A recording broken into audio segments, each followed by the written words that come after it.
BJP MLA staged a protest both outside and inside the Jharkhand assembly. This over the state government's order to allot a namaz room inside the assembly.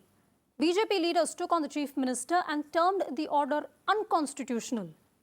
They have demanded the recall of the order.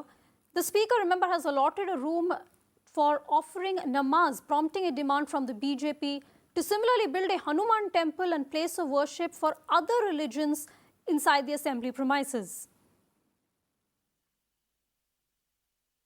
उन्होंने कहा कि अगर जिसको roll back नहीं करते हैं तो हम लोग इसी तरह से करते रहेंगे। देखिए, जब दल के पास कोई मुद्दे नहीं रह जाते हैं ना, कोई टॉपिक नहीं रहता है, तो इसी तरीके का आचरण अपनाकर सदन को बाधित करने का उनका पहले से ही प्लान है। आज मुख्यमंत्री प्रश्नकाल था और मुझे लगता है कि इतना मुख्यमंत्री प्रश्नकाल पहले कभी नहीं आया था। हम लोग पूरी तैयारी में थे कि सारी चीज का जवाब हम लोग देंगे और मुझे जवाब देना था। दुर्भाग्य है और ऐसे ही मानसिकता की वजह से राज्य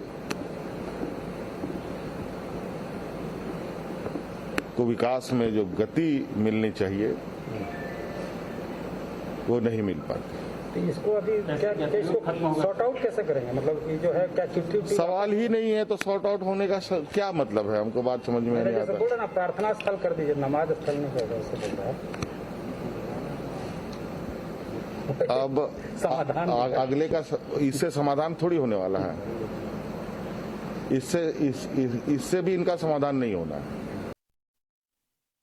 Sham Sundar of the Times Network joins us for more on this story. Sham, the Chief Minister, we just heard there digging his heels in, indicating that he is not going to roll back a decision, an order that has resulted in quite a ruckus inside the Assembly today.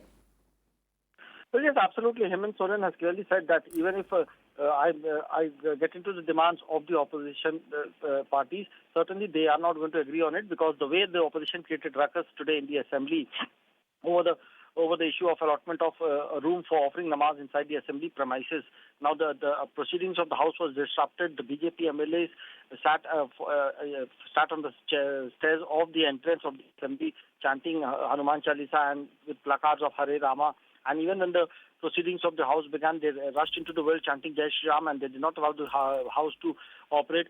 Now, the BJP clearly has been holding protests and demonstrations across the state, saying that it was just for appeasing the minorities, and that is the reason why this type of decision has been taken. Has been demanding for a rollback, but on the other hand, Hemant Soren has clearly said that there is no question of rollback. The Assembly Speaker has taken his decision, and the government stands by it. Mm-hmm. Well, Sham, thanks so much for that. The BJP objecting to the namaz hall inside the assembly, saying that there should similarly be another prayer hall for those of other religions. Raman Malik of the BJP joins us for more on this. Mr. Malik, what exactly is the BJP's objection to a namaz hall inside the assembly? The objection is that this kind of an activity for one particular religion should not be done in any form by the state.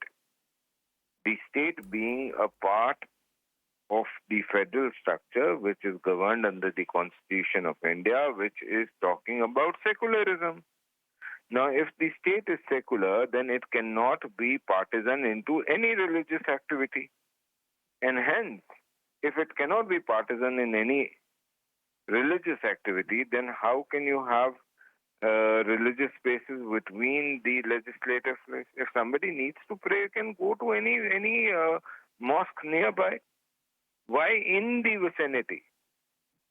The most important factor is, once a place of worship is created in any sort in the vicinity, can you stop anybody else from coming into a place of worship? Can you question it that then the state is secular? Because state would be spending money on the religious activities also then. You are challenging the Constitution of India. Can you please tell me, can you expect a secular state to be funding religious activities? That is my simple question. Any religion for that matter. Okay, Mr. Malik, I take your point. There is, of course, supposed to be separation of the state and church, and in our country, those lines are often blurred. Raman Malik, thank you so much for speaking to Mirror Now.